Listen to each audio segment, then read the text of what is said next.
Hello viewer, स्वागत है new episode में। जहाँ क्योंकि सास भी कभी बहू थी के सीरियल में दिखाया गया कि जब वृंदा हेल्प के लिए मना कर देती है तो तुलसी निराश हो जाती है। लेकिन दूसरे ही दिन न्यूज़ में दिखाया जाता है कि जो अंगद का दोस्त होता है समीर, वो सभी मीडिया के सामने आके कह देता है कि वो एक्सीडेंट मेरी वजह से हुआ था, मैं कार चला रहा था, वो बेगुनाह है, मैं अमेरिका जाने वाला था और मेरा वीज़ा कैंसिल ना हो इसलिए उसने अपने ऊपर ये इल्ज़ाम ले लिया।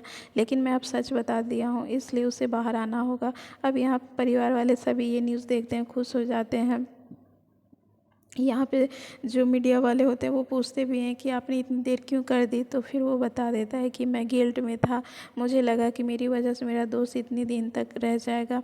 उसके बाद यहाँ पे जो मिहिर होता है वो बहुत खुश हो जाता है और तुलसी से कहता है कि देखा, सच सामने आ गया, देर हुआ लेकिन सच सामने आ गया, मैं बहुत खुश हूँ, अब मैं अपने बेटे को लेने जाऊँगा। और यहाँ पे तुलसी भी बहुत खुश हो जाती है, सभी फैमिली वाले खुश हो जाते हैं। लेकिन हेमंत कहता है कि मैं फॉर्मेलिटी पूरा करके उसे लेके आता हूँ। अब इधर हेमंत की जो माँ होती है गायत्री चाची, वो तुलसी के पास आती है और कहती है कि क्या ज़माना आ गया है कि अपने बच्चे ने आप तुम्हारे बच्चे ने इतना बोला लेकिन तुमने उसकी बातों पे विश्वास नहीं किया। कैसी माँ हो तुम जो अपने बेटे की बात पे विश्वास नहीं किया और उसे जेल में सड़ने के लिए छोड़ दिया। तो ये बात तुलसी को लग जाती है और उसे बहुत दुख होता है कि सच में उसने गलती की थी। और ये लोग फिर थाने चले जाते हैं उसे छुड़ाने के लिए। यहाँ पे सारी फॉर्मेलिटी पूरी हो जाती है। यहाँ पे मिहिर हेमंत सब कहते हैं कि हमने कहा था ना कि हमारा बेटा बेगुनाह है। उसके बाद उसके बेटे को निकालने के लिए सारी फॉर्मेलिटीज़ होती है। तभी तुलसी देखती है अपने बेटे को तो बहुत बुरा लगता है उसे कि वो जेल के अंदर है। फिर अंगद जब बाहर निकलता है फिर सारी चीज़ें हो जाती है तो वो कहता है कि क्या मैं थोड़ी देर के लिए अपने दोस्त से बात कर सकता हूँ, क्योंकि अंगद के निकलने के बाद उसके दोस्त को जेल हो जाती है। और यहाँ जो पुलिस वाला मिला होता है किसी आदमी से जो कि ये सारा काम करवा रहा है, वो सोचने लगता है कि ओ नो, अब ये अंगद अगर बाहर निकल जाएगा तो रायता और भी फैल जाएगा। तो यहाँ पे फिर वो अपने दोस्त से वापस मिलने जाता है और कहता है कि तूने ऐसा क्यों किया, मैंने कहा था ना कि मैं देख लूँगा। तो फिर उसका दोस्त कहता है नहीं भाई, मैंने सोचा था तू अमीर है तो यहाँ सब कुछ ठीक हो जाएगा, लेकिन उल्टा हो गया, तुम्हारे ऊपर केस लंबा चल रहा है इसलिए मैं ऐसे में नहीं रह सकता, मुझे बहुत गिल्ट हो रहा था। फिर पीछे का दिखाया जाता है कि कैसे इन दोनों दोस्तों एक साथ कार में आ रहे थे और उनका एक्सीडेंट हो जाता है, जहाँ पे कार समीर चला रहा था। लेकिन अंगद कहता है कि तुम डरो मत, तुम्हारी माँ को और तुम्हें कुछ नहीं होगा, मैं सीट में बैठ जाता हूँ, ड्राइविंग सीट में, और तुम साइड में हो जाओ और मैं इल्ज़ाम ले लेता हूँ। तो यहाँ पे इस तरह इन लोगों ने किया था। लेकिन वहाँ पे किसी आदमी की एक्सीडेंट नहीं हुई थी, कोई भी आदमी वहाँ नहीं था, लेकिन इनके ऊपर चार्ज वही लग जाता है क्योंकि कोई दुश्मन तो है जो उनके ऊपर नज़र रखे हुए और इस फैमिली को बर्बाद करना चाह रहा है, इसलिए वो एक पुलिस वाला भी मिला हुआ था। तो यहाँ पे उसके दोस्त को वो समझा देता है कि तुम चिंता मत करो, मैं तुम्हें छुड़ाने की पूरी कोशिश करूँगा, बस तुम रिलैक्स हो जाओ। तो यहाँ पे फिर अंगद और इसके दोस्त की बात जब तुलसी सुन लेती है तो उसे भी बहुत बुरा लगता है। लेकिन वो सोचने लगती है कि ऐसा कौन है जो इस तरह का क्राइम बता रहा है कि इन लोगों ने किसी आदमी की एक्सीडेंट की है। और इधर न्यूयॉर्क या अमेरिका का दिखाया जाता है, जहाँ पे करण और रणदी की फैमिली होती है। करण अपनी माँ से फ़ोन करने के बजाय ऋतिक अपने छोटे भाई से फ़ोन करता है और घर का हाल चाल लेता है। तो नंदनी गुस्सा हो जाती है और कहती है कि क्या करण, तुम भी जो चीज़ तुम्हें माँ से पूछनी चाहिए वो बार बार तुम सुबह से देख रही हो, कभी ऋतिक को फ़ोन कर रहे हो, कभी किसी को फ़ोन कर रहे हो, लेकिन माँ को फ़ोन नहीं कर रहे हो। तो फिर यहाँ पे ऋतिक भी हंसने लगता है। तो फिर करण कहता है कि आखिर मुझे जानकारी मिल रही ना, मुझे अब इंडिया आना है, मैं अब यहाँ नहीं रह सकता। तो यहाँ पे दोनों में फिर बहस होने लगती है। तो फिर नन्ही कहती है कि मैं जानती हूँ कि तुम माँ से बात करोगे और वो रोने लगेगी तो तुम भी रोने लगोगी, इसलिए तुम बात नहीं करते हो ना। तो यहाँ पे दोनों की बहस सुन के ऋतिक भी हंसने लगता है। फिर नंदी कहती है मैं सही बोल रही हूँ ना, ऐसा ही होता है ना। तो यहाँ पे फिर नंदी जो होती है वो फिर तुलसी को फ़ोन लगा देती है और बात करने लगती है कि रियलिटी जो है वो हम जानेंगे ना, इधर उधर से बात करने की क्या ज़रूरत है, माँ को भी अच्छा लगेगा। तुम सुबह से देख रही हो कि उन्हें ही फ़ोन कर रहे हो और ऋतिक से पूछ रहे हो। तो यहाँ पे फिर ऋतिक भी कहता है कि सब ठीक है भाभी, आप लोग परेशान मत होइए। उसके बाद यहाँ पे दोनों जो होते हैं वो इंडिया आने के लिए रेडी हो जाते हैं। इधर फिर घर में जो अंगद होता है उसका ग्रैंड वेलकम किया जाता है, सब बहुत खुश हो जाते हैं।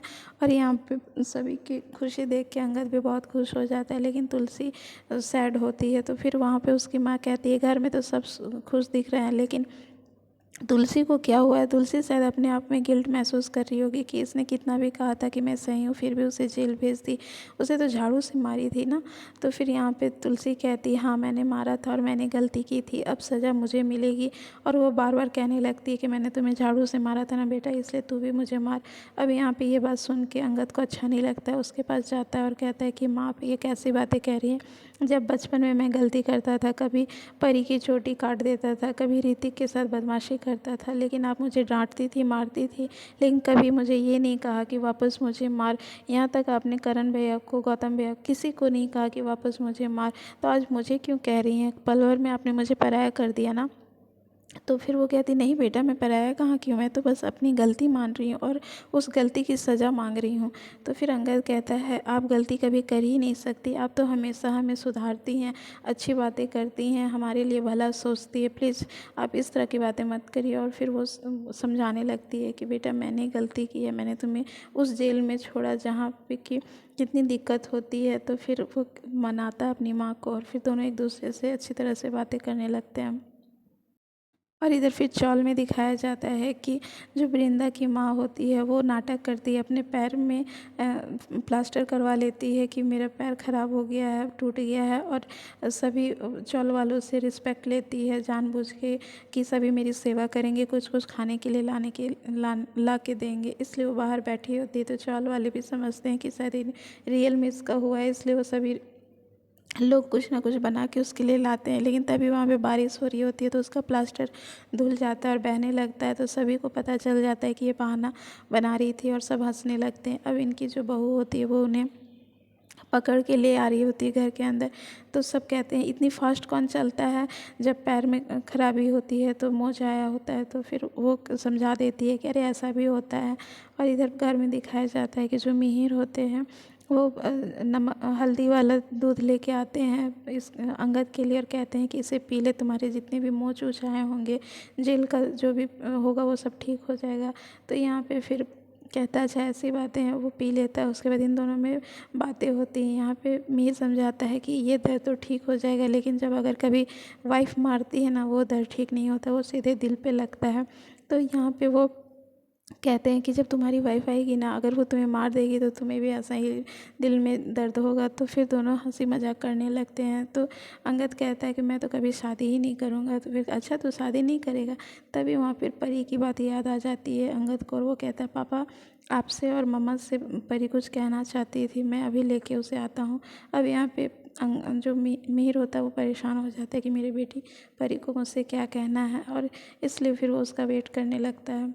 और इधर जब घर के अंदर आती हैं वृंदा की माँ तो देखती हैं कि उसकी बेटी के हाथ में बहुत सारे नोटों की गड्डी होती है। अब इधर वो देख लेती हैं तो गुस्सा हो जाती है और वृंदा भी कहती है कि इतनी नोटों की गड्डी कहाँ से आई घर में, बताओ माँ।